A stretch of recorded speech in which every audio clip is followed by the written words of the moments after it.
Welcome back for part two of the World War II lecture.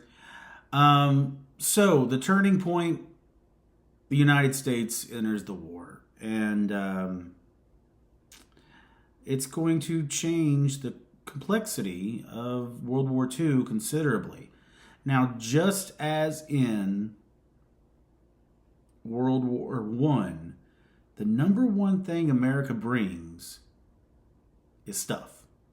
We have lots of stuff: food, weapons, planes, tanks, bombs, whatever. Lots of stuff. On December 7th, 1941, the Japanese attack the U.S. fleet, the U.S. Pacific Fleet, in Pearl Harbor in Hawaii. And it was a shock. It was an absolute shock. Now, here's the thing. A lot of people will, there's like all these conspiracy theories and things like that that say, oh, FDR, Franklin Delano Roosevelt, he knew that the Japanese were going to attack us. That's not a conspiracy theory. It's not. Because he did know the Japanese were going to attack us. Just not at Pearl Harbor. We thoroughly thought that the Japanese were going to attack us in the Philippines. Specifically because the Philippines have lots of resources and it's much, much closer to Japan than Hawaii. The idea of the Japanese fleet making it and attacking Pearl Harbor was not on our radar. We didn't think that was going to happen. But they did attack at Pearl Harbor. And once they did, all of a sudden, the United States was unshackled. Now, I do want to say, prior to Pearl Harbor, the Lend-Lease Act of 1941 was really our first dipping of our toes into the war.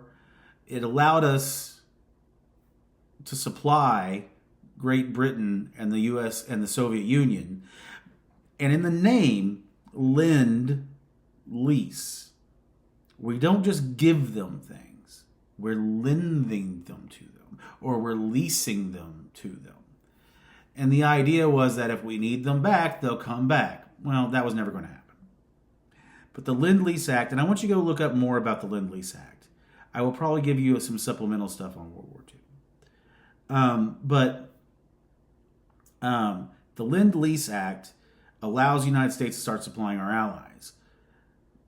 Japan attacks the United States at Pearl Harbor, and there was one absolutely crucial thing about Pearl Harbor that really saved the day. Our aircraft carriers weren't there. Our aircraft carriers were out on maneuvers. And so when the Japanese attacked Pearl Harbor, yes, they do sink our battleships, including the USS Oklahoma, but they are not able to take out our carriers.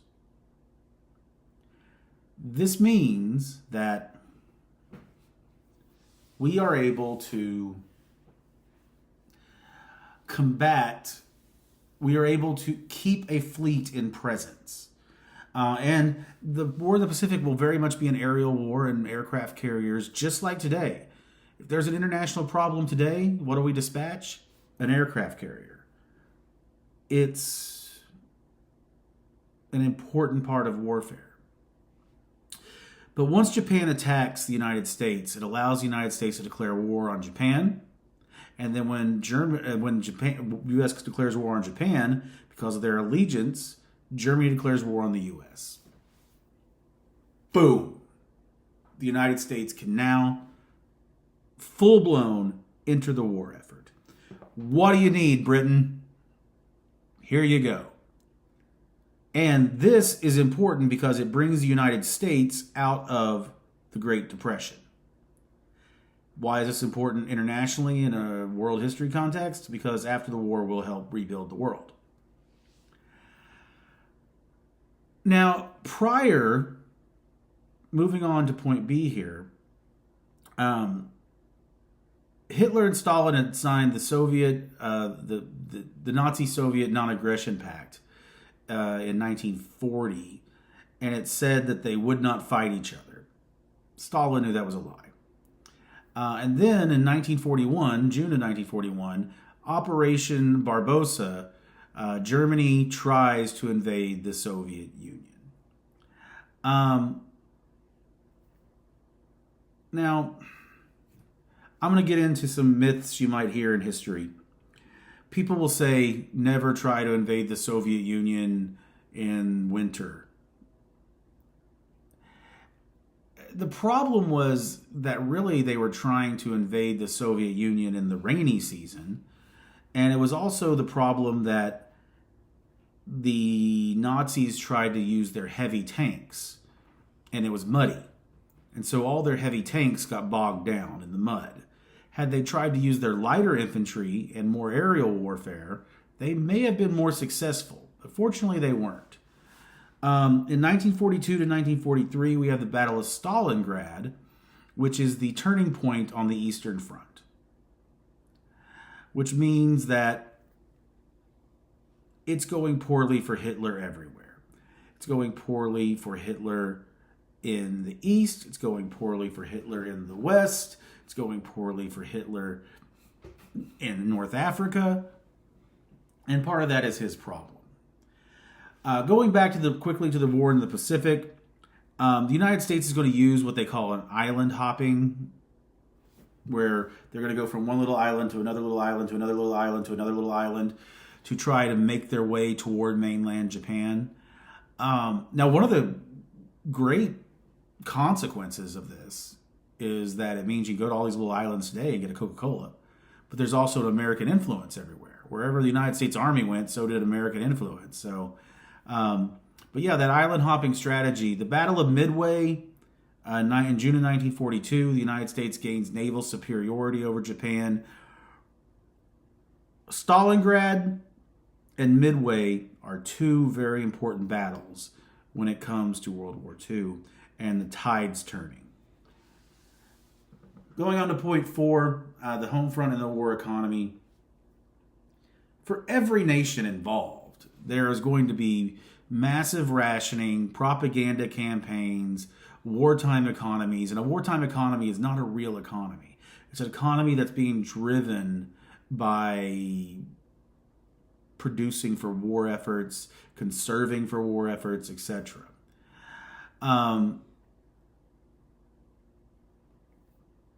We're not going to go super in depth on this, but I do want to talk about the impact of the Holocaust. So, the Holocaust encompasses the extermination of at least 6 million Jews that we know of. And in the early years of the Holocaust, it was basically the Nazis rounding up people of Jewish descent, and they would line them up and shoot them. Or, more gruesomely, they would take them out into trucks and put the exhaust into the back of the trucks and only shoot anyone that tried to escape.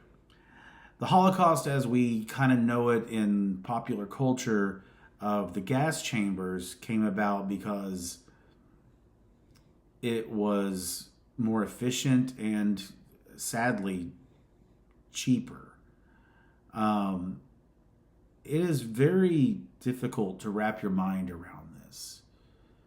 How someone can just have that level of hate to, while you're trying to win a war, to also be indiscriminately exterminating human life.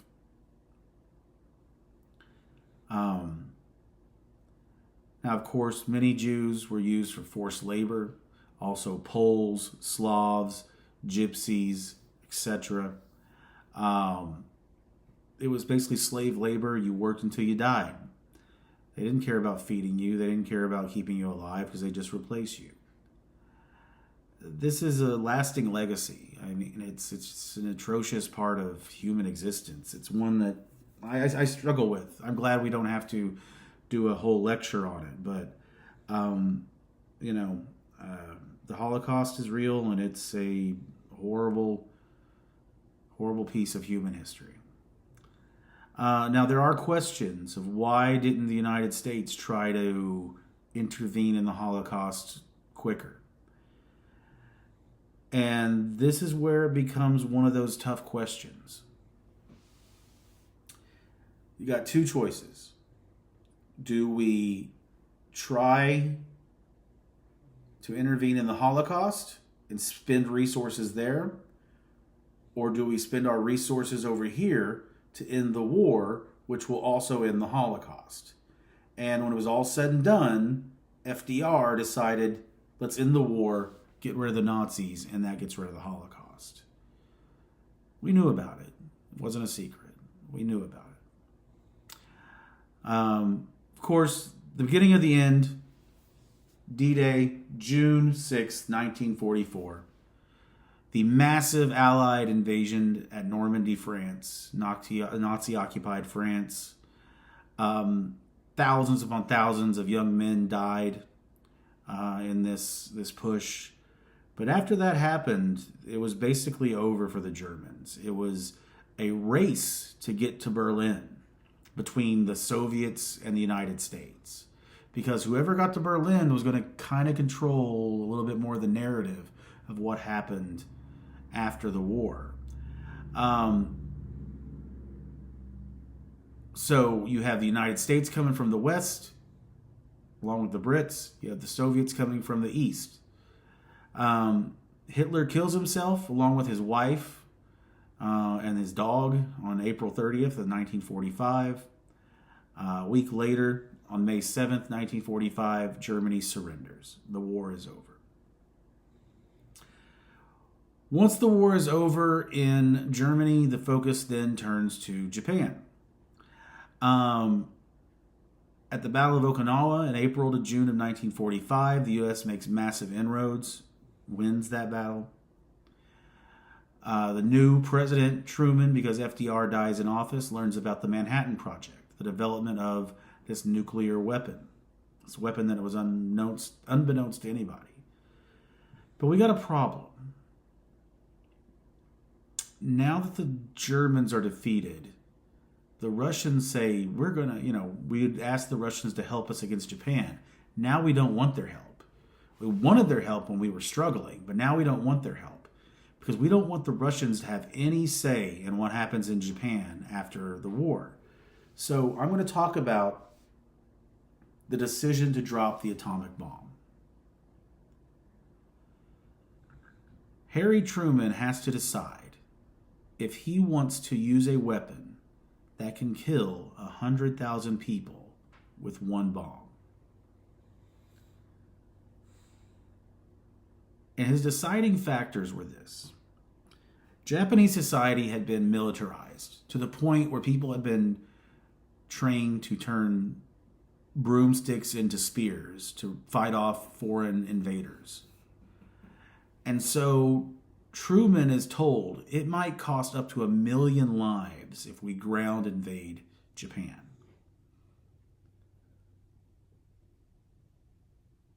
And with that in mind, and also with the Soviets making their way toward Japan, and us not wanting them to get there, Truman decides to drop the atomic bombs on Hiroshima and Nagasaki. It was just as much a part of the Cold War as it was to end World War II. And it took us still about a month to get Japan to surrender, but fortunately they did on September 2nd, 1945. And then the United States would help administer Japan afterwards. Well, the aftermath, the legacy of World War II, massively devastating human cost. 55 to 65 million deaths, 25 to 27 million of those being Soviets. The deaths of the Holocaust. It'll usher in a new world of the Cold War, where geopolitics will largely be defined by nuclear weapons for decades. The United States will be pivotal in rebuilding both Europe and Japan, but we will have the United Nations formed. So, that's a short and sweet lecture about World War II. I'm going to give you one supplemental video to go along with this. Remember, you have your exam on Monday. I put out a little exam video on Blackboard. Please watch it. I hope everyone is staying healthy.